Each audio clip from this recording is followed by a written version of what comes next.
Mis amigos, sean bienvenidos a una nueva edición del Poder Popular. Tengo esta mañana a mi invitado al licenciado Wilber Escobar, precandidato a diputado por el partido Nuevas Ideas. Wilber, buenos días, bienvenido al Poder Popular. Cuéntanos cómo está tu día ahora. Bueno, muchísimas gracias primero por la invitación y realmente la habíamos estado esperando como no tienen idea. Sé que hay muchos de los hermanos allá fuera del territorio nacional que habían estado preguntando de qué es lo que había pasado conmigo, ¿verdad? Y por qué no había estado aquí contigo en el Poder Popular. Pero afortunadamente, pues aquí estamos ya para poner en contexto, pues quizás todo lo que está sucediendo a nivel nacional, incluso pues algunas cosas que están sucediendo a nivel internacional y quizás un poco ya más específico en lo relacionado con las elecciones internas del partido Nuevas Ideas. Así es que nuevamente agradecimientos ahí por la invitación y aquí estamos disponibles, ¿verdad? Para cualquier solicitud. Bueno, quiero hacer una reseña, voy a compartir la pantalla aquí con la audiencia y vamos a irnos a ver un poco de tu perfil académico y de esa forma luego vamos a iniciar. Tengo acá formación profesional, licenciado en Ciencia Jurídica de la Universidad Dr. José Matías Delgado, cursos aprobados de la Escuela de Capacitación Judicial de El Salvador Dr. Arturo Celedón Castrillo en Derecho Penal, cursos aprobados del Instituto de Estudios Parlamentarios en materia de medio ambiente. Experiencia, ex colaborador judicial de la Corte Suprema de Justicia 2000-2007 en el Juzgado Primero de Paz de Ciudad Delgado, desempeñándose adicionalmente como secretario interino de dicho juzgado. Responsable de logística, coordinador en el programa Prevención de Violencia a Estudiantes Menores de Edad en Centro Educativo Alto Riesgo en San Salvador, según Mined, San Salvador, Ilopango y Tuxtepeque, Mexicano, Ciudad Delgado, Apopa, Tonacatepeque.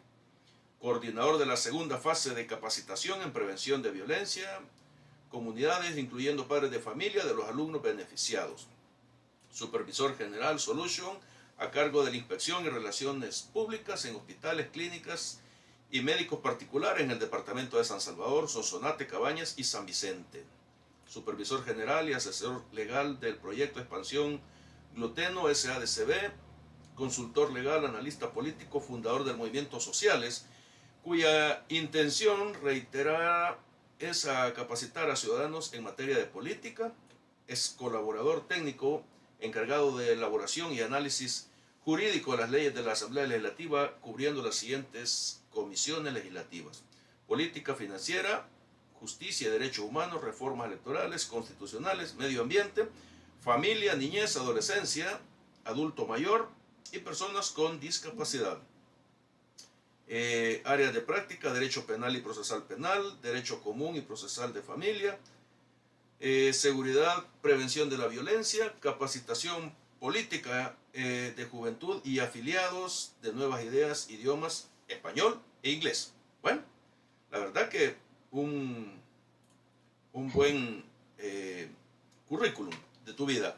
Quiero que iniciemos y quiero que hablemos, Wilber, ¿en qué partido te inicias en la política y qué es y cuál fue tu razón de iniciar? Bueno, contestándote concretamente, el partido en el cual yo me inicio en política es Nuevas Ideas. Para los que no han logrado ver otros videos míos, yo tengo alrededor de 40 años y algunos meses, y de esos son aproximadamente 39 y aproximadamente 6 meses en los que no he militado en partido político alguno. Entonces, de tal manera de que Nuevas Ideas se vuelve prácticamente mi inicio formal en la política partidaria. Ahora bien, fíjate de que hay algunas personas que dicen, sí, pero es que a Wilber ya lo hemos visto en televisión, ya tiene tiempo de estar ahí. Y es que efectivamente desde el año 2009 yo he estado relacionado con los proyectos de capacitación política en ciudadanos. Entonces, y hemos manejado prácticamente la forma pluralista.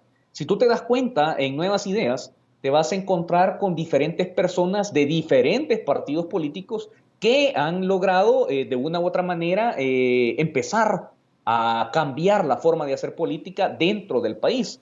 y Ok. al punto que podés encontrar a ex militantes del FMLN, ex militantes del PDC, ex militantes de Gana, ex militantes de Arena, de todos los partidos. Y es que lo que los está uniendo en este momento es la idea principal de salir adelante, dejar a un lado todo ese pasado y apostarle a un futuro. Dentro Ujú. de las participaciones políticas, tal como lo pudieron ver allí en el currículum, podrán encontrar de que ha existido el conocimiento judicial en los juzgados de Ciudad Delgado. Esto, para que ustedes tengan una idea, era cuando los procesos judiciales empezaron a cambiar de un sistema escrito a un sistema oral. Ujú. Y en el periodo en el cual yo me pude desempeñar en el órgano judicial, tuvimos lastimosamente el repunte de homicidios que llegó hasta 55 muertos por día. Ujú. Entonces, todo ese lapso implica de que tenías que estar conociendo casos prácticamente a diario. Y era triste, pues, o sea, el hecho de encontrar la realidad de las calles, saber qué es lo que había estado sucediendo, saber la forma en cómo se llevaban a cabo los procesos. Y obviamente hay muchísimas experiencias, algo que muchos de los actuales representantes del pueblo no conocen, es la experiencia de que cuando tú vas en la calle se te acerque un grupo de personas y te asalte. O sea, ellos jamás los han asaltado, ellos jamás han caminado en las calles de San Salvador, no han caminado en Ciudad Delgado, nunca se han subido a una ruta 4, nunca han Sí. andado en una 43, en una 42, no saben cuál es la realidad cuando caminas por los mercados. Entonces, todas esas experiencias de una u otra manera te van dando una perspectiva diferente, en la cual tú puedes decir de que podés entender al pueblo salvadoreño, cuál es la frustración que están teniendo, cuáles son las necesidades que tienen, porque son las mismas que tú has experimentado. Sí, claro. Entonces, dentro del mismo currículum, si tú puedes ver, también tuve la oportunidad de verificar alrededor de 130 centros escolares que eran los de máxima peligrosidad en El Salvador. ¿A qué me refiero con esto? Acordate los tiempos que se estaban viviendo en ese momento. Y bueno, en ese entonces el vicepresidente de la República era el profesor Sánchez Serén, Ajá. quien era a su vez el ministro de Educación. Y cuando nosotros nos encomendaron por medio de una organización no gubernamental hacer un proyecto de investigación, pues en efecto yo me dirigí a cada uno de los centros escolares y empecé a hacer investigaciones claras acerca de lo que sucedía adentro de los centros escolares. Y créeme que fue triste darme cuenta de que las pandillas se habían apoderado de los centros escolares. Fue triste darme cuenta que adentro de los centros escolares había tráfico ilícito de drogas, que los profesores estaban amenazados, que los niños a partir de sexto grado en adelante eran utilizados para cualquier tipo de actividad ilícita. Ujú. Entonces, yo lo que hice fue formular un informe dirigido pues al que era vicepresidente de la Nación, que era el ministro de Educación, y tuve una respuesta que realmente me dejó muy asombrado, porque a pesar de que era yo la persona que estaba verificando todo esto, ellos me acusaron de que yo era una persona que quería desestabilizar el gobierno. Ahora, cuando el tiempo pasó y empezaron a salir a la luz hechos de que los diferentes gobiernos anteriores habían pactado con grupos criminales, yo entendí la razón por la cual se había cortado ese tipo de proyectos. Ujú. Entonces, a partir de ese momento, me entró un sentimiento. Te voy a contar brevemente, quizás uno de los momentos más marcados para mí en ese momento. Ok. Estábamos en un centro escolar en Ilopango, no voy a mencionar el nombre del centro escolar. Y ese centro escolar no tenía muros perimetrales, solo tenía unas rejas. Ajá. Y fue el 15 de septiembre. Todos los niños salieron a la cancha y se pusieron la mano en el pecho y empezaron a cantar el himno nacional. Y atrás de todos ellos habían no menos de 20 pandilleros. Y créeme que cuando yo escuchaba el himno nacional, miraba a todos esos niños cantando el himno nacional y miraba lo que estaba atrás, me hizo reflexionar de que teníamos que cambiar. Y Yo no te puedo decir, mira, yo nunca he votado por otros partidos. Claro que he votado por todos. De hecho, por el único partido por el que no he votado ha sido por el PDC. O sea, y es que yo siempre he ido buscando la persona que realmente haga las cosas. Y así como yo he sido engañado durante todo este tiempo, estoy seguro que muchísimos otros salvadoreños en el pasado posiblemente confiaron en el FMLN, confiaron en Arena, en el PCN, en el PDC, en todos los demás partidos. Así es. Y poco a poco nos hemos dado cuenta de que todo viene siendo parte de un mismo grupo. Por esa razón es que la afiliación en Nuevas Ideas para mí fue un momento muy importante porque me di cuenta cuál era la diferencia que existía entre todo lo de atrás y el presente. La diferencia es la voluntad de hacer las cosas, algo que el presidente y que el gobierno ha estado mostrando día con día, a pesar de las dificultades que se han estado teniendo, no solamente en Asamblea Legislativa, sino en la misma Sala de lo Constitucional. Entonces, durante todo este tiempo, tal como se los había mencionado, no he militado en ningún partido. Ahora, la experiencia legislativa. Efectivamente, yo fui contratado por el diputado no partidario. O sea, si ustedes recordarán, los diputados que no tienen partido político, perdón, las personas que no tienen partido político pueden participar en este momento en política. Entonces, tuvimos el esfuerzo, yo empecé a trabajar con él, pero hubo un giro radical con un famoso viaje de China que ustedes seguramente recordarán. Ese viaje de China a mí me planteó un dilema moral. ¿Podés seguir trabajando con alguien que no tiene partido, pero que en tu opinión y en la opinión de muchos no está siguiendo la línea del pueblo salvadoreño o que está traicionando al pueblo salvadoreño, o renuncias? Yo tuve la oportunidad, tuve la primicia de ser el único ciudadano sin partido político que le renunció a un diputado sin partido político. Y a partir de ese momento yo entré en desempleo, pero no me quedé sin hacer nada. Lo que empecé a hacer es empezar escuelas de capacitación de ciudadanos. Ciudadanos que independientemente de su afiliación partidaria querían saber acerca de la política.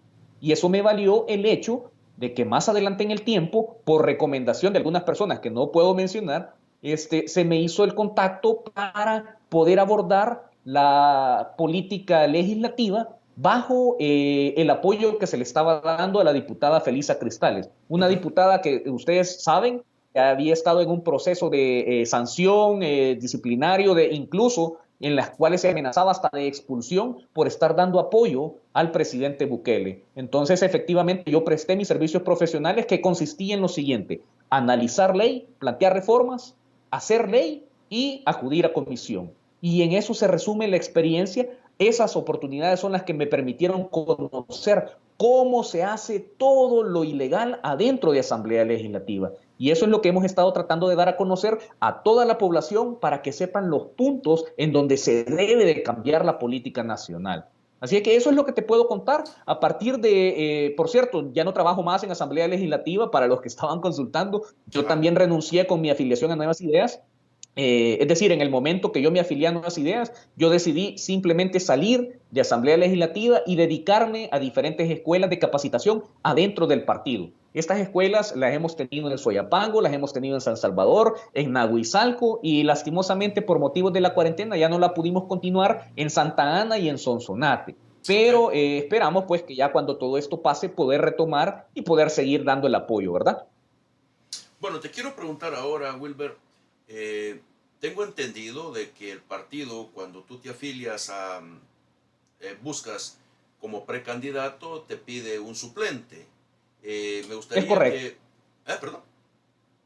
Es correcto. Es correcto. O sea, a ti te pidieron un suplente, ¿verdad? Y así es. Si no llevas el suplente, no puedes participar. Ok, ahí hay que hacer una diferencia, porque fíjate de que el derecho de participación política no es grupal. Por esa razón es que el Partido Nuevas Ideas te daba dos opciones. Una, postularte tú como persona sin ningún suplente, o postularte con tu suplente. Entonces era una situación opcional. En mi caso, mi suplente es Howard López. Él es un egresado de la Universidad Dr. Matías Delgado, que se ha dedicado pues prácticamente al activismo social, específicamente en el área de San Salvador Sur. todo el área que tiene que ver con Santiago Texacuango, San Marcos, San Jacinto, el área de Santo Tomás principalmente, que es en donde él más actividad tiene y más contacto tiene con la gente, y obviamente es conocido pues por ser una persona que siempre ha estado del lado de la comunidad. Entonces, tuvimos la oportunidad con Howard de estudiar en la misma universidad, de tal manera de que por lo menos ya nos habíamos identificado, ¿verdad? De que ya sabíamos a dónde es que andaba cada uno. Conozco de su buena voluntad, de su experiencia, y obviamente él es una persona que suma a este esfuerzo. Quizás mencionarte de que lo que más nos interesa en este momento parece contradictorio, no es ganar una precandidatura. Lo que nos interesa es que realmente la población se vaya dando cuenta que no podemos estar repitiendo los mismos errores que hemos cometido en el pasado. Y voy a ser muy respetuoso con esto, pero en el pasado, cuando se ha votado por los mismos de siempre, tú votaste por personas que no tenían experiencia.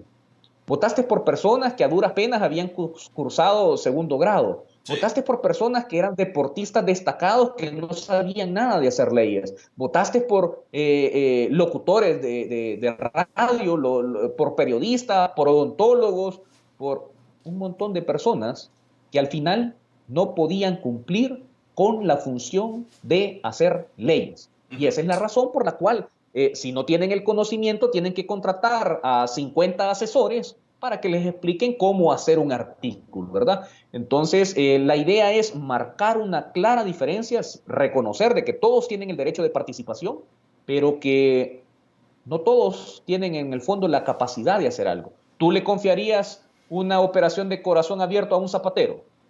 Seguramente que no, que seguramente que no, pero entonces, ¿por qué confiarle el hacer una ley a alguien que su único logro, y no quiero quitar el mérito de eso, es sacar muelas? Sí. O sea, esa es la diferencia que nosotros queremos hacer en el país. Queremos que la gente vaya razonando, que la gente se vaya dando cuenta por qué razón otros países sí están arriba en el desarrollo y por qué nosotros seguimos sumidos en el subdesarrollo. Tenemos que ir evolucionando esto políticamente, socialmente, y obviamente es importante que todos entremos en conciencia que si queremos lo mejor, tenemos que ser selectivos. Wilber, la persona que te acompaña no tiene pasado político. No tiene pasado político, jamás ha estado afiliado y no tiene para nada. O sea, sí, coincidimos en eso. Te hago estas preguntas porque, acuérdate, estamos en un proceso donde la gente dice, pues queremos gente nueva. Y se habla mucho a través de las redes sociales, dicen, bueno, hasta tu servidor te lo ha dicho aquí en los medios, o sea, estamos en contra del reciclaje político. Por eso es importante, y por eso te preguntaba eso, o sea, para que aclarar bien las cosas, porque la verdad es que uno dice, ¿por qué es que debemos de estar reciclando políticos del pasado que vienen de otros partidos? Y mucha gente, al igual que yo, hemos opinado en el sentido de que decimos, vienen con ciertas ya mañas. Entonces, algunas personas inclusive han llamado y me han dicho que les preocupa porque algunas de ellas van a llegar a ser más de lo mismo en el partido. Entonces, por eso es importante aclarar esta parte y creo que ha quedado bien claro. Ahora, quizás te la voy a ampliar un poquito más. Muy bien. No sé si me permitís, quizás como 1 o máximo 2 minutos. Dale, toma tu tiempo. Todo salvadoreño debe de entender de que si alguna vez ejerció el voto, tiene un pasado político. O sea, yo tengo el pasado político de haberme equivocado muchas veces. Me equivoqué con el FMLN, me equivoqué con el PCN, me equivoqué con todos los partidos, con Arena. O sea, simplemente todos somos víctimas de una traición. Sí. Y si tú en algún momento de tu vida le diste la confianza a ese, y tú también tenés un pasado político. Ahora, analicemos la perspectiva bajo otro punto de vista. Si todas las personas que tienen pasado político no las quieren en Nuevas Ideas, no deberíamos de estar excluyendo a figuras muy importantes dentro de nuestro partido porque militaron en el FMLN, militaron en Cambio Democrático, militaron en el PDC, militaron en el PCN o militaron en Arena. Y estas personas Actualmente tú la ves en puestos de gobierno y la ves incluso queriendo participar para ser diputados. Pero en ese caso tú no les puedes decir, mire, son infiltrados o mire, usted tiene pasado político oscuro. Ah, y ahí es a donde va la diferencia. Es que pasado político todos tenemos. La diferencia es si tenés un pasado político oscuro o si simplemente es un pasado político. O sea, el pasado político oscuro es aquel en el cual se ha logrado comprobar por experiencia que tú sos una persona, primero, que está relacionada con hechos ilícitos, que te has valido de todos los instrumentos para enriquecerte, que has manipulado todo el sistema para favorecerte y que ahora estás buscando el partido Nuevas Ideas para perpetuarte en el poder.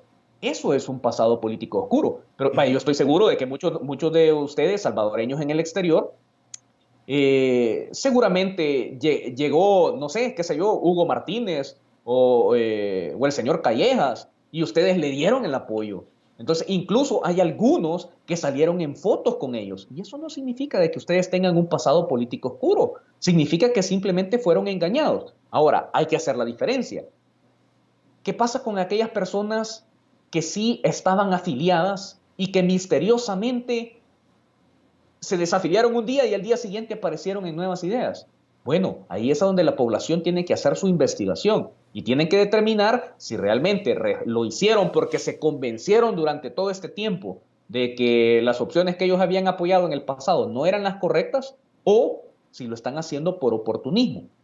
Entonces, y fíjate que es bastante curioso, pues, porque hay un montón de personas que empiezan a atacar a alguien solo por el hecho de haber pertenecido a un partido. Y yo no soy el que los está defendiendo, pues, pero vaya, imagínate, el presidente Bukele militó en el FMLN. Él tiene ese pasado político, ¿ya? Y así como él, lo tienen muchos ministros. Entonces, hay que tener bastante cuidado, pues. Entonces, el pasado político, si tú has estado afiliado, si tú de repente, pues, tenés ahí alguna situación oscura, entonces sí es necesario verla y sí es necesario hacer una depuración. Pero no puedes satanizar el hecho de que alguien hace 5, 10 años, 20 años, le dio su apoyo al PCN, por ponerte un ejemplo, y ahora venís a decir de que no querés nada, pues, o sea... a fin de tanto, Nuevas Ideas no es un partido en el que tu pasado te va a sancionar. Nuevas Ideas es una nueva visión en la cual todos tenemos que ver a futuro y dentro de las diferentes perspectivas dar un aporte real al país. Entonces, de eso se trata. No se trata de decir, sí, es que mira, es que él viene del FMLN, ah, sí, pero es que este también viene de Arena y este viene del PCN y el otro viene del PDC, porque todos están en el gobierno en este momento, todos logran coincidir en la necesidad de avanzar, no de estar viendo para atrás. Así es que eso es lo que te puedo decir con respecto al pasado político. Sí, es que la pregunta también surge porque yo me recuerdo, el presidente dijo en algún momento que las personas que traían pasado político oscuro no iban a poder participar en Nuevas Ideas. ¿Tú te acuerdas, verdad? Ojo, pasado político oscuro. ¿Por qué no dijo solo pasado político? No, claro. Porque todos tienen pasado político. Entonces, Exactamente, el hasta pasado él. político oscuro, esa es el pasado político oscuro, esa es la que deberíamos de estar buscando cada uno de los miembros afiliados dentro del partido. Muy bien, muy bien. Ahora, Wilber, si en un momento tú calificas como candidato oficial ya y tú llegas a ganar, quisiera que nos hablaras cuáles serían tus 5 ofertas que estarías dispuesto a ofrecerle al pueblo salvadoreño. Bueno, en primer lugar, quiero dejar en claro, por motivos del Tribunal Supremo Electoral, de que este es un mensaje dirigido exclusivamente a los miembros afiliados del partido Nuevas Ideas. Okay. Y en el supuesto que tú estás planteando, yo te voy a hablar de las 2 primeras. Muy bien. Las otras están contempladas, pero no son de carácter urgente. Y los diputados en este momento lo que deberían de estar haciendo no es estar pensando en cosas que son importantes pero no urgentes, sino concentrarse en lo que realmente urge. ¿Y cuál es esa propuesta? La primera propuesta tiene que ver con la activación económica. Pero esta activación económica tenemos que entenderla no bajo los conceptos tradicionales. ¿A qué me refiero con eso? Tenés la gran empresa, tenés la mediana empresa, tenés la pequeña empresa y tenés la microempresa. Y abajo de la microempresa tenés un sector bien grande denominado sector informal. El sector informal lo compone la gente que va a vender a los mercados, la que te vende tomates, la que te vende cebollas, aguacates, la gente de las tiendas, los vendedores ambulantes. Ese porcentaje, según los últimos estudios, constituye no menos, ojo, no menos del 60% del comercio nacional. Sí. Es decir, de que estás hablando de más de la mitad del comercio es informal en El Salvador. ¿Y cuál es la necesidad que yo veo? Si tú no apoyas un proceso de formalización de todo este sector, nos podemos encontrar en un escenario económico bastante complicado que seguramente se va a dar en muchos otros países. Sí. ¿En qué consiste este efecto?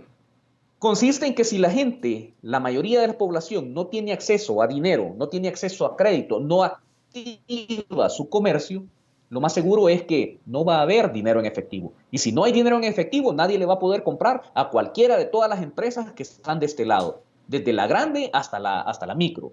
Y eso nos va a generar no solamente una crisis de empleo, sino una crisis alimentaria. La crisis alimentaria es mi segunda propuesta, pero te voy a decir por qué razón es importante hablar acerca del sector informal.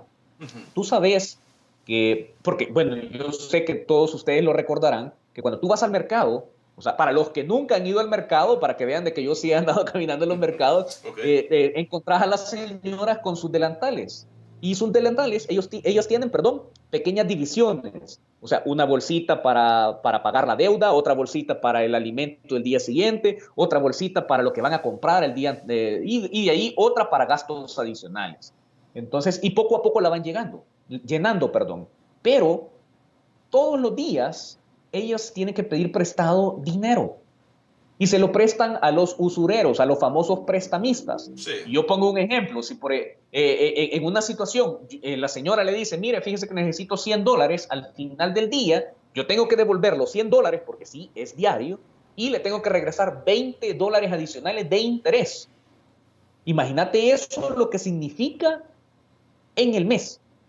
O sea, y no es broma, porque lo menos que prestan son por lo menos unos $50. Imagínate que en este caso estamos hablando de promedio de $20 por día, solo para el usurero, solo para el prestamista. ¿Qué pasaría si de repente el órgano ejecutivo, así como está enfocado el plan de reactivación económica, empieza un proceso de formalización y les da a ellos una tasa de crédito diferente? 3%, 5%. ¿Cuántos se están ahorrando solo con eso? No solamente esa cuestión, sino que de repente entran en una nueva categoría en la cual se les tiene que dar el beneficio de las AFP, se les tiene que dar el beneficio del seguro social. Muchas personas no van al médico, sino que van a la clínica que tienen en medio del mercado, a la que te cobran $1, $2, a esas son a las que van. Y de una u otra manera también se empieza a regular el sector informal, buscando la formalización con beneficios que no le vayan a agravar por medio de impuestos el acceso a ellos a su desarrollo. Entonces, de igual manera, al final, pues siempre va a haber una pequeña contribución tributaria en estos momentos en los que el Estado necesita forzosamente tener acceso a la tributación. En mi opinión, es una relación en la que todos ganan.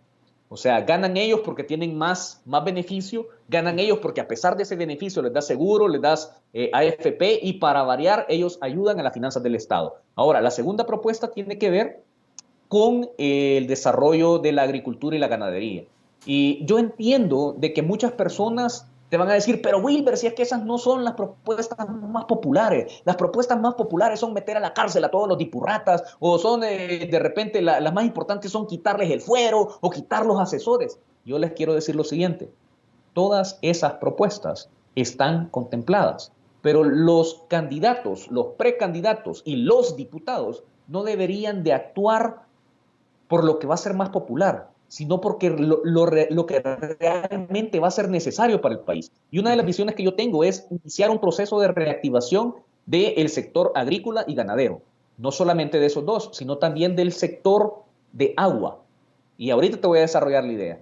Okay. Tomemos en consideración de que muchos países van a estar en la misma situación en la que El Salvador se va a encontrar, en la que les va a interesar que sus productos nacionales se queden en sus países y no sean exportados. Analicemos por un momento El Salvador. ¿De dónde vienen los vegetales y las frutas? De Guatemala. Sí. ¿De dónde vienen los lácteos? De Honduras. Nicaragua. ¿De dónde vienen las carnes? De Nicaragua. ¿Y El Salvador qué produce? Lo mínimo. Exactamente. Entonces, ¿qué es lo que va a suceder? Todos estos países, por la crisis del COVID, se van a concentrar en ellos.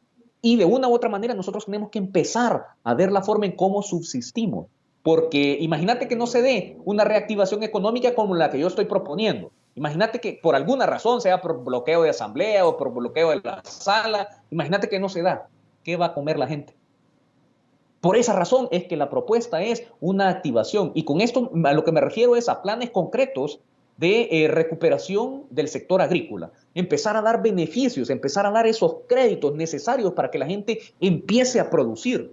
Y aquí ya no se trata de cuánto es lo que va a regresar a las arcas del Estado. Se trata de cuánto es lo que vas a poder salvar en vidas humanas. Hay un montón de tierras en El Salvador que están abandonadas, simplemente quedaron tiradas y son propiedad de alguien que nunca las va a ver. ¿Por qué no empezar un proceso de reactivación o un proceso en el cual tú puedes empezar a hacer estanques de agua para hacer reservorios y tener para regar, pero con la visión alimentaria, pensar en otras alternativas, como por ejemplo la crianza de peces?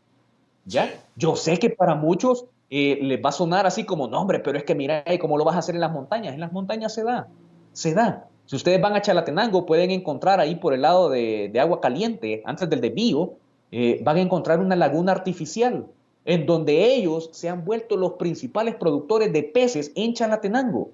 Y esos peces pueden sustituir la alimentación que te va a faltar de otro lado. Entonces, si tú logras hacer una unión de estas dos propuestas, de la de activación económica más la agricultura, ganadería, piscicultura y cualquier otra, creo de que El Salvador puede salir adelante con las propuestas más urgentes. Ahora, tú me mencionaste 5, estas son las 2 principales y las 2 que para mí son inamovibles. Entonces, las demás tienen que ver con el sistema político salvadoreño. Cuando tú estás en Asamblea Legislativa te das cuenta de que muchas personas de los que están adentro en realidad tienen intereses muy particulares. Y te quiero contar una anécdota. Allá por el año 2014, yo tuve la oportunidad de acompañar al que ahora es el actual vicepresidente de la República, porque venimos trabajando ya desde hace tiempo, el doctor Félix Ulloa, y presentamos una propuesta que tenía que ver con la no prescripción de delitos de corrupción. Cada vez que hay un delito de corrupción, va a existir un plazo legal para que Fiscalía pueda investigar y pueda presentar a los juzgados.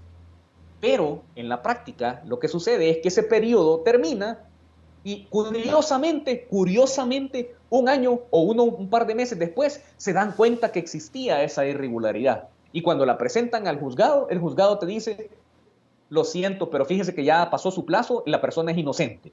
Así es que ya no lo puede juzgar. La propuesta que nosotros habíamos hecho es que los delitos de gran corrupción no tuvieran plazo para que se pudiese acabar el tiempo, ¿verdad? Entonces, porque son delitos, exactamente. O sea, estoy tratando de no utilizar términos jurídicos para que todos nos entendamos. Entonces, el punto principal era, si la afectación de un delito de corrupción se traduce en falta de educación, falta de salud, falta de oportunidad laboral, falta de igualdad, falta del derecho a la seguridad y a la vida. Y todo eso se traduce en un daño que te lo hacen a ti, me lo hacen a mí y se lo hacen a todas las personas con las cuales interactúa pues de una u otra manera esta red privándola de sus derechos. De tal manera que es un delito de afectación global. O sea, a nivel nacional, la corrupción, ¿cuántas personas pudimos haber salvado si no hubiesen existido esos actos corruptos en los cuales se negociaron la vida de los salvadoreños? ¿Cuántos estudiantes tuviésemos ahorita graduados si la corrupción no se hubiese dado en los centros escolares y no se hubieran robado el dinero que iba dedicado para educar a nuestra gente? ¿Cuántos hospitales tendríamos si esa corrupción no se hubiese generado? Entonces, la propuesta concreta tiene que ver con el combate, pero la anécdota que te quiero contar es que cuando presentamos esa propuesta se la presentamos al señor Medardo González, efectivamente, del FMLN. Y las palabras literales que él dijo es que él no tenía tiempo para analizar casos de corrupción. Literal. Entonces, y aquí es a donde te plantea la idea de, bueno, si ellos, que deberían de ser el ejemplo, que deberían de estar luchando por la corrupción, no lo hacen, ¿quién lo va a hacer? Eso implica un llamado para usted, ciudadano, para ti, para mí, en el sentido de que debemos de participar en política, debemos de hacer esos cambios una realidad. Y la única forma, en este momento, dado la composición de Asamblea Legislativa, dado las mafias internas que se tienen, en las cuales hay demasiados intereses de por medio, la única opción que le queda al pueblo salvadoreño es brindarle el apoyo a un partido del pueblo por el pueblo. Ese partido, en este caso, pues viene siendo Nuevas Ideas, y esa es la razón por la cual estamos los miembros afiliados en este proceso de elección interna para realmente lograr hacer cambios. Otra de las propuestas, porque ya van tres, otra de las propuestas tiene que ver con reformas constitucionales. Okay. Cuando analizas el tema de corrupción, te das cuenta de que todo tiene un origen. Y muchas han estado hablando acerca de la partidocracia, ese pequeño grupo de poder oscuro que está arriba, que controla diputados, que controla ministros, que controla alcaldes, que controla el consejo municipal y que controla prácticamente todo. Ellos se han encargado en un primer momento de decir democráticamente quién va a ser diputado. Y por esa razón es que tenemos diputados que nunca los has visto en tu vida, que no sabes cómo se llaman, pero que están metidos en la Asamblea Legislativa. Y ellos son los que nombran todos los funcionarios de segundo grado. Los funcionarios de segundo grado, para entendernos bien, estás hablando de personas que van para instituciones que deberían de ser contraloras de la democracia en El Salvador. Es decir, fiscal general de la República, procurador general de la defensa de los derechos humanos, el procurador general de la República, la Corte de Cuentas, el Tribunal Supremo Electoral, la Sala de lo Constitucional, y solo con eso tenemos suficiente para establecer de dónde viene una cadena de mando. ¿Cuál es el proceso que se sigue en este momento? Y nos vamos a centrar en el caso de los magistrados. ¿Vale? Los magistrados, los abogados hacen elecciones internas y se tardan alrededor de unos 3 meses en sacar las listas de los mejores preparados. Y al final terminan con 30 candidatos. Estos 30 se los mandan a Asamblea Legislativa, pero el procedimiento establece de que Asamblea Legislativa puede sacar una lista aparte de los que ellos recomiendan. Y la pregunta para el pueblo salvadoreño, ¿cuál de esas dos listas creen que es la que gana? La de los profesionales que saben la trayectoria, que saben cuáles han sido las credenciales, las experiencias, que saben el currículum, o los que proponen los honorables diputados. Efectivamente, la que proponen los diputados, esa es la que pasa. Y dentro de esa, ¿quiénes son los que ganan? ¿Ganan los más capaces o ganan los que de una u otra manera le deben favores a la partidocracia? Y esa es la razón por la cual si tú haces una evaluación de 10 puntos y tú puedes determinar quiénes son los más preparados, no necesariamente los más preparados son los que están arriba. Muchas veces tuvimos la experiencia que con algunos magistrados en los cuales no cumplían con ninguno de los requisitos, sin embargo eran la primera opción de algunos partidos. Entonces, y eso forzosamente implica de que tú tenés que reformar la Constitución para realmente poner un criterio único que permita que la gente más idónea llegue a estos puestos tan importantes. ¿Cuál es la situación que está viviendo ahorita el presidente Bukele?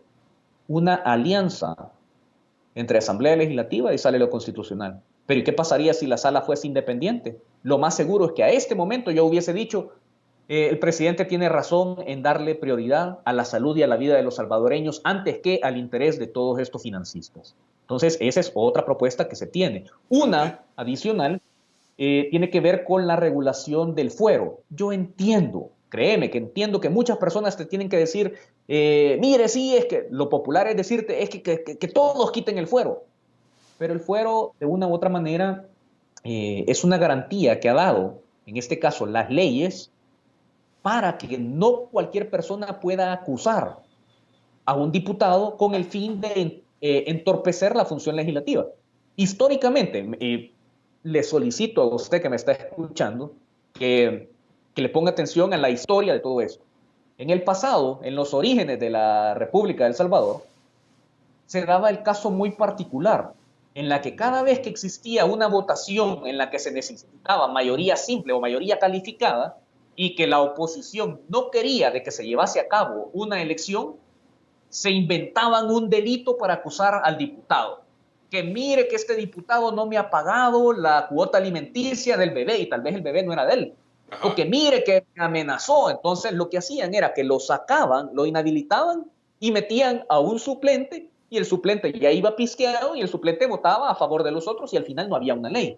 Entonces a partir de eso, como se hizo una práctica muy popular, terminaron diciendo, no, mejor pongamos un proceso en el cual nosotros tengamos que ver si hay delito o no hay delito. Si hay delito, lo procesamos y si no hay, pues que siga en el ejercicio de sus funciones. ¿Cuál es la propuesta que yo tengo?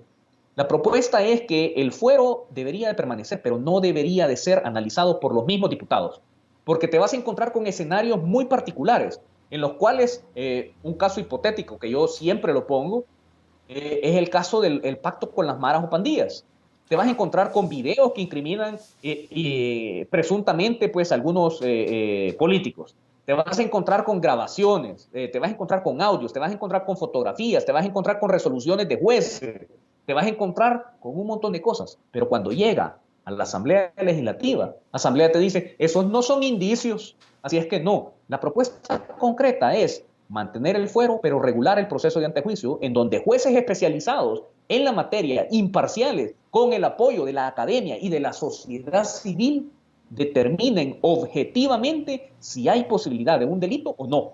Y de esa manera tú te ahorras un montón de shows políticos de los que se han estado haciendo en estos momentos y de una u otra manera garantizás el acceso a la justicia. Porque imagínate que de repente el diputado sea inocente.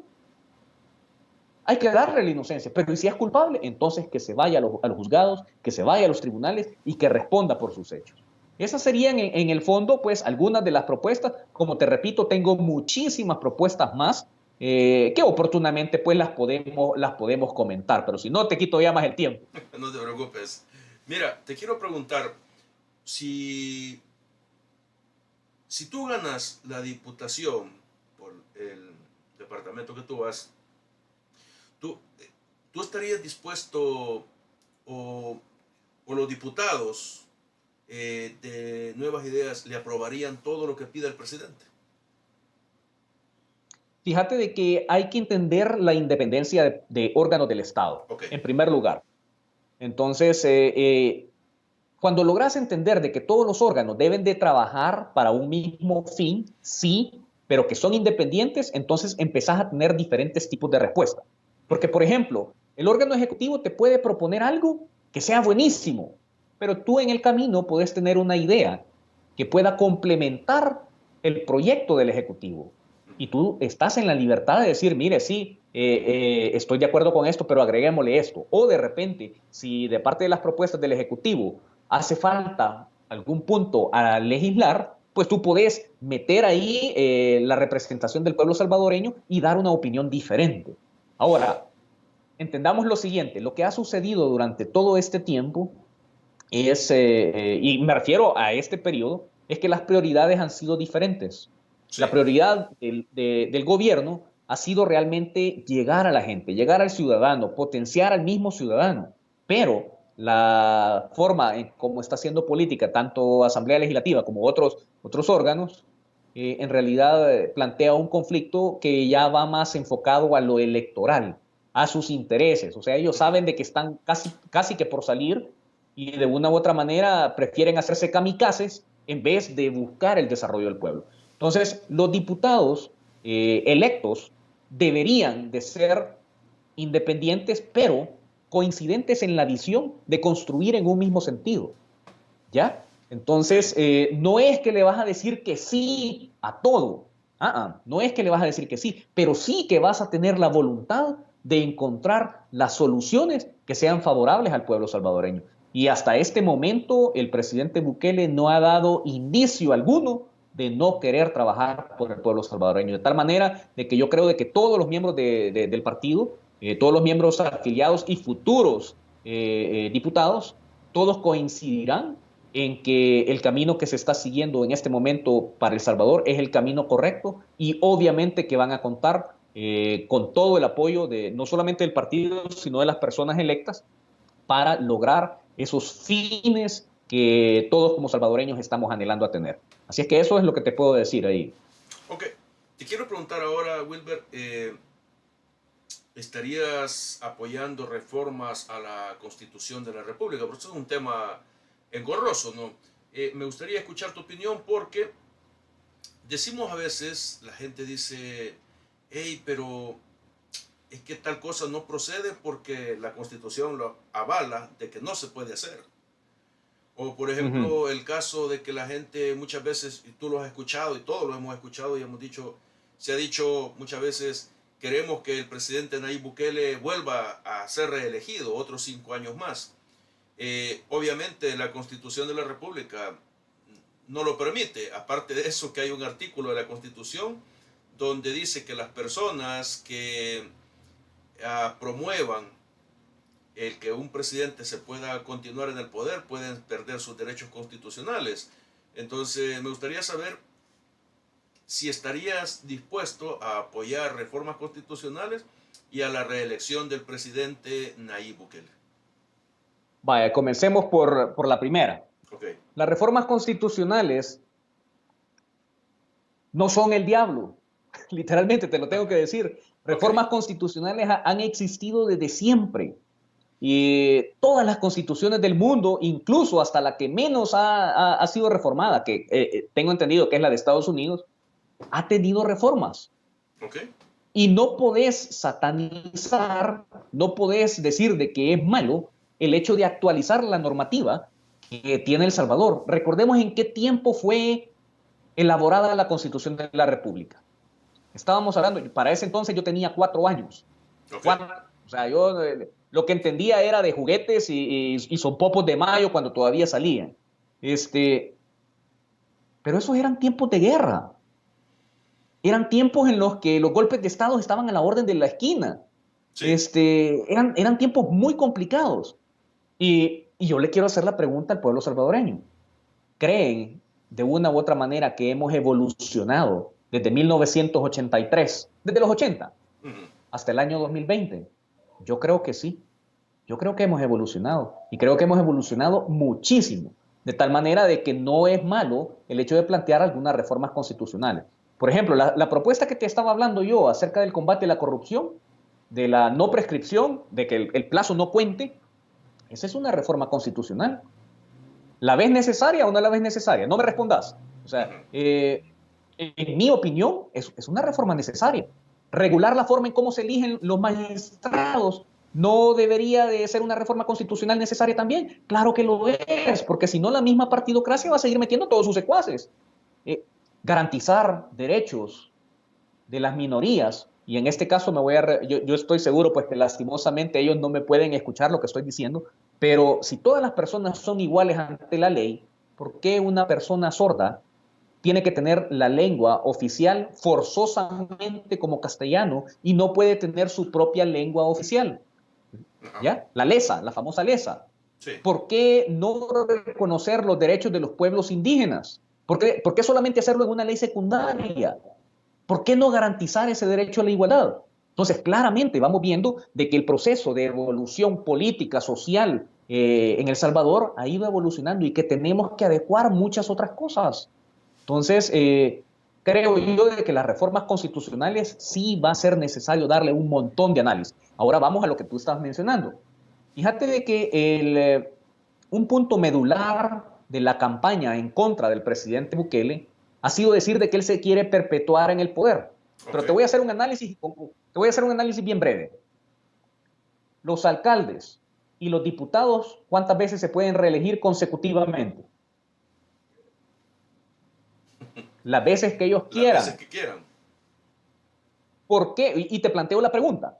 ¿Por qué en el caso de alcaldes y diputados sí se puede y por qué en el caso del presidente no se puede? Te voy a plantear otra pregunta. ¿Por qué no regular los periodos que se pueden reelegir?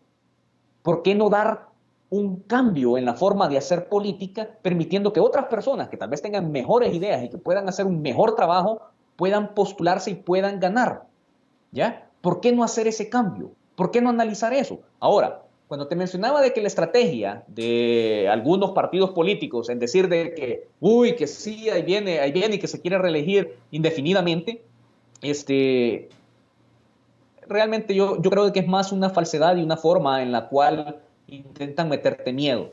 Para que el presidente Bukele se pudiese reelegir en este momento, él tendría que esperar 1 o hasta 2 periodos para volver a postularse, como están las leyes en este momento. Sí. De tal manera, imagínate que en el mejor de los escenarios, ¿vale? La gente dice, bueno, sí, mira, hagamos una consulta popular y veamos si la gente quiere equiparar las situaciones de los alcaldes y de los diputados con la del presidente. Y la gente dice que sí, un caso hipotético. Ojo con eso, que es un caso hipotético. Entonces significa que Asamblea Legislativa, la de ahorita, debería de aprobar la reforma constitucional, la cual te dijese, sí se permite. Y tendría que ser la Asamblea del 2021, luego del proceso legal establecido, ratificarla. Esa sería una posibilidad y aún así existiría posibilidad de que no se lograse. ¿Cuáles son las posibilidades reales de que esto suceda? ¿Ustedes creen de que Asamblea Legislativa de este momento va a decir sí a la reelección consecutiva? Yo creo que no. Sí, no, Yo creo que no. Así es. Ok, entonces, y la nueva Asamblea Legislativa entra en el 2021. Para el 2021, el presidente Bukele ya lleva 2 años en el gobierno. Ojo con eso. Y tendría que iniciar la nueva Asamblea Legislativa del 2021 un proceso de consulta y un proceso de aprobación que te tomaría por lo menos 3 años. Sumar los 2 años del presidente más los 3 años. Se te pasan los 5 años del periodo. Entonces, pero vienen ellos interesados en generar miedo, en generar, uy, sí, mira, ya ves que ahí viene Chávez, ahí viene Cuba, Venezuela y todo lo demás. Te intentan hacer creer, te enseñan el petate del muerto solo para que tú tengas eso en mente y no se ponen a analizar de que eso es imposible en este momento. Entonces, a la población salvadoreña, miren, cuando la gente hace las cosas bien, hay que darle el apoyo, pero también no vamos a dejar de reconocer de que hay puntos legales, puntos constitucionales que se deben de tratar. Y por eso es importante de que las personas que estén liderando sean personas que entiendan el proceso, sean personas que estén dispuestas a escuchar la voluntad popular y hacer esos cambios. Entonces, con eso te puedo decir, ahora, una opinión muy personal es que mientras el proceso de consulta popular no se dé, es muy, pero muy aventurado decirte se va a dar o no se va a dar. Al final, la voluntad del pueblo es la soberanía del pueblo y las mismas resoluciones de Sala de lo Constitucional que establecen que en todo cambio que sea polémico debe de existir antes una consulta popular. Antes de finalizar el caso, te lo voy a mencionar porque te estoy mencionando bastante lo de la consulta popular. Ajá. Cuando tú hablas de la consulta popular, lo que conocen en otros países como plebiscito, referéndum, etcétera, etcétera, la posibilidad de votar a favor de una reforma, etcétera, etcétera, eso es muy normal en todos los países. En Estados Unidos hay referéndums. En el Reino Unido se tuvo la discusión de que si se salían del Brexit, de la Unión Europea o no se salían. En países como Argentina se estuvo discutiendo si iban a avalar el aborto o si lo iban a prohibir, si avalaban el matrimonio igualitario, etcétera, etcétera. Todas esas son consultas populares y se han dado en todos los países del mundo. La Constitución de la República de El Salvador contempla esa posibilidad de hacer consultas populares, pero cuando se lo expones a alguien que no tiene el conocimiento, a alguien que está sesgado políticamente, te dicen, sí, es que están replicando el esquema de Chávez, ¿ya? En el que hacían consultas populares para todo. Entonces, y eso es simple ignorancia de lo que la Constitución establece. Las consultas populares es el ejercicio democrático por excelencia, en el cual el pueblo se manifiesta y dice, sí, ¿sabe qué? Estoy de acuerdo en que se regule en este sentido o estoy de acuerdo en que se regule en otro. Entonces, incluso la consulta popular ha sido utilizada por los mismos de siempre para sembrarnos miedo. Y el problema es que nos siembran miedo por algo que ya está contemplado en la Constitución y que muchas veces nosotros ignoramos. Bueno, mira, te hacía la alusión a decir la pregunta, porque he escuchado gente en Nuevas Ideas, una persona, al menos hasta este momento una persona, que anda diciendo de que él va a fomentar de que el presidente, en cuanto acabe su periodo, puede iniciar otro. Entonces te digo, o sea, lo has explicado muy bien y creo que eso es lo más importante, porque si no se cae en el error, inclusive me ha hablado gente a este canal para decirme, mira, nosotros aquí en Estados Unidos tenemos listo todo ya con esta persona, vamos a trabajar porque nomás el presidente termine el 1 de junio, por decir algo, su periodo de 5 años, inmediatamente va a iniciar otro. Entonces, te digo esto porque está mal que se explique de esa forma, porque siento que eso es populismo barato, engañar a la gente y la gente va a ir a votar por ellos y después van a salir con que realmente no se podía hacer esto. Aunque no se podía. No se podía. Entonces, siento que es desleal de parte de la gente que andan hablando este tipo de temas, porque deberían de ser más objetivos y explicarle bien a la gente, ok, sí se podría hacer. O sea, yo no veo ningún problema por qué no se puede cambiar la Constitución. Como decía Marvin Aguilar la otra vez, que por cierto le mando un saludo, decía Marvin, es que este es un tema tabú. O sea, ¿quién dice que no se puede cambiar la Constitución? Pero debe de hacerse bajo un marco, es decir, no solamente porque a mí se me ocurre ahora, bueno, es como la lista de compras, ¿verdad? Tú vas con la lista de compras, no, esto no lo voy a comprar, lo tachás y lo borrás y pones otra cosa, o sea, no es tan así la cuestión, y eso es lo que yo he hablado algunas veces en el canal, y algunas personas hasta se han molestado por eso, pero qué bien que lo hayas explicado de esa forma, para que no se dé este tipo de explicaciones sin sentido, de que vas a venir y, ok, o sea, bien fácil todo, o sea, no es tan así, porque también, Mira, inclusive en la misma Constitución, hay aquellas que dicen, creo que se llaman leyes las cláusulas pétreas. Ajá, que Dios guarde, no las puedes cambiar y que eso es caer en un totalitarismo o caer en un régimen al estilo Chávez o al estilo los Castro, Ortega. El petate del muerto. El petate del muerto. Entonces, muy bien, me gusta la explicación que has dado. Ahora, quiero cambiar un poco el tema y ahora quiero que nos vayamos al tema hoy, con esta situación que se soltó en los últimos días de los medios de comunicación, donde se vincula a personas de corrupción dentro del gobierno del presidente Nayib Bukele. Me gustaría escuchar tu opinión en este tema porque se ha dado una serie de situaciones. De hecho, la señora Carolina Recino salió a dar una explicación ayer donde le estaban acusando de nepotismo. Ya previo, el primer caso fue el del señor Coqui Aguilar, que en ningún momento su servidor ni nadie puede decir que es culpable. Eso tienen que ser las leyes las que determinen si eso no es. De ahí apareció el señor Alejandro Zelaya y el último caso, el del diputado Gustavo Escalante. Me gustaría escuchar qué opinas sobre este tema de posible corrupción dentro del gobierno, porque digo posible porque no puedo asegurar de que sea tal cual. Bueno, comencemos por un análisis de la legislación en otros países europeos. Cuando hay un escándalo o cuando hay la comisión de un delito o una investigación en curso, ellos entienden la presunción de inocencia.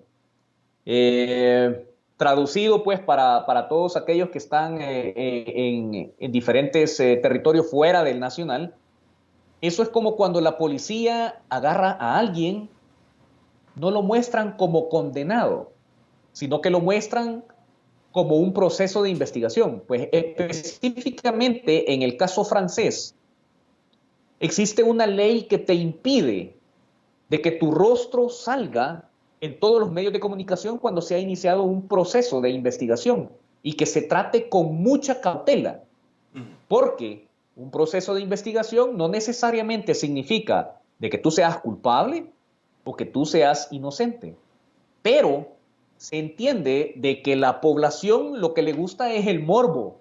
Ya ves que eran igual que los otros. Entonces, y empieza un bombardeo constante para condenar a una persona que no ha sido condenada. Entonces, y eso te plantea retos en la legislación que deberán ser tomados en cuenta. ¿Cuántas veces no se ha dado el caso de que acusan a alguien de un asesinato que no cometió? Pero todas las redes sociales, los periódicos, la radio, televisión, culpable. Y total de que al final lo mandan preso y pasa injustamente en su vida.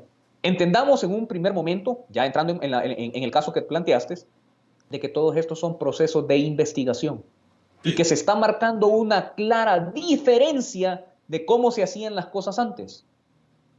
¿Qué es lo que hubiese pasado con los gobiernos anteriores? Todo se hubiese quedado callado, nadie hubiese dicho nada y el presidente no le hubiese exigido al funcionario, mira, por favor renuncia ahorita y enfrentar la justicia. Si salís inocente, pues entonces regresás, pero si salís culpable, pues hemos dicho desde un inicio que no se va a tolerar la corrupción en el país. Entonces, para mí es un caso emblemático en el cual el liderazgo del presidente Bukele se está viendo por montones. O sea, mal se haría en no exigir de que estas personas enfrenten la investigación y poner a disposición las organizaciones del mismo gobierno para que faciliten la investigación a la fiscalía, a pesar de que la misma fiscalía, nosotros sabemos que de una u otra manera tiene algún tipo de interés partidario, ¿verdad? Tal vez no tan evidente ni declarado, pero sí al menos mediáticamente todos saben pues de dónde viene el señor fiscal. Entonces, yo creo de que es importante establecer de que sí son procesos de investigación y que la población salvadoreña se siente confiada en que su gobierno está haciendo bien las cosas cuando da muestras muy diferentes a lo que hubiesen hecho los anteriores. Ahora, si existe alguna irregularidad, pues que lo determinen las autoridades y que ahí se establezca pues la culpabilidad o la inocencia. En definitiva, yo creo de que todos en el país, independientemente que si sos miembro o afiliado de Nuevas Ideas o no, todos estamos de acuerdo en que la corrupción debe de combatirse a todo nivel. Excelente. Te quiero hacer dos preguntas más y con esa vamos a terminar. Ya no pasamos de la hora de tu tiempo. Lo lamento realmente, pero solo dos preguntas más. No hay pena. ¿Cuántos diputados crees que va a sacar Nuevas Ideas, según tu perspectiva?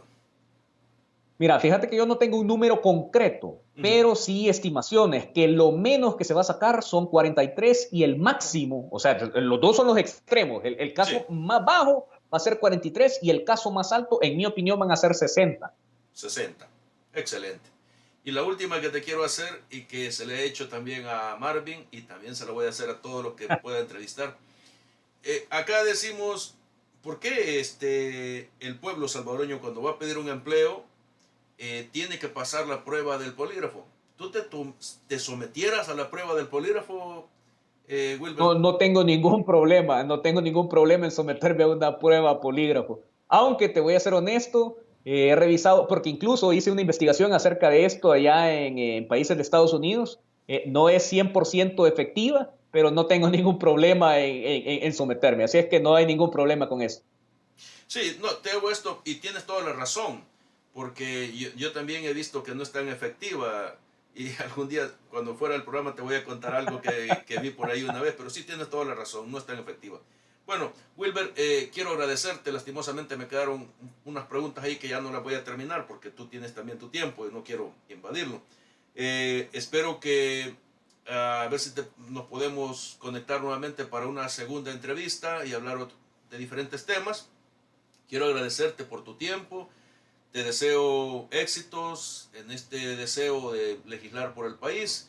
Espero que todo te salga bien y que pues que se cumpla tu voluntad. Quiero que te despidas de la audiencia, por favor. Bueno, agradecimientos primero por la invitación, por el contacto. Agradecimientos también a todos los que han estado pendientes del programa. Entendamos de que no podemos tener un país diferente si seguimos replicando los mismos errores del pasado. Es necesario involucrarse, es necesario informarse y es necesario no olvidar cuál es la realidad de los salvadoreños en territorio nacional. Este de una u otra manera sigue siendo su país y ustedes pueden contribuir grandemente, no solamente de forma económica, sino con la evolución política, la evolución social, porque ustedes ya conocen una democracia a la cual nosotros esperamos llegar. Nada más darles la recomendación, seguir por favor todas las prevenciones con respecto a COVID, Por favor, cuiden a sus familias. Yo ya tuve la experiencia de 4 personas cercanas a mí con COVID. Una persona de ellas se encuentra en estado crítico y el día de ayer tuvimos la pérdida de un doctor que había ayudado muchísimo en el proceso de recuperación de mi mamá por la situación del cáncer. Por favor, tengan muchísimo cuidado, cuídense mucho, mucho a ustedes, su familia, bendiciones y vamos a seguir por acá participando cada vez que nos inviten. Así es que agradecimientos por habernos acompañado y si está dentro de sus posibilidades apoyar, porque de repente está de acuerdo con la forma o la visión que yo tengo, pues le solicito su apoyo en estas elecciones internas. Así que muchísimas gracias. Bueno, gracias a ti, Wilber, y que tengas una excelente mañana. Bendiciones, un abrazo a la distancia. Gracias igual.